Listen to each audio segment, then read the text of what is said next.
3 taon na pala simula nang lumipat kami ng bahay. 3 taon na rin simula nang makita kita araw-araw sa tindahan ni Aling Martha. Nasanay na akong bumili ng pandesal kahit busog na ako para lang makita ang ngiti mo habang inaabot mo sa akin ang paper bag. Hindi ko naman kailangan ng pandesal araw-araw, pero sa tuwing nandyan ka, parang kumukulo ang sikmura ko sa kakaibang gutom.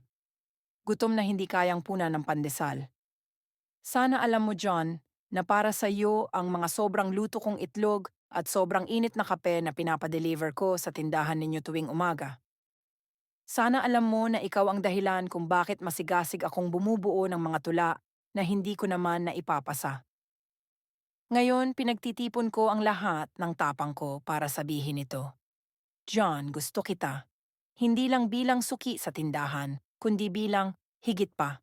Kaso, baka pag amin ko ito, hindi mo na ako papadalhan ng pandesal araw-araw. Baka hindi na kita makita araw-araw. Siguro nga, hanggang dito na lang. Hanggang sa pandesal at sangiti mo, John.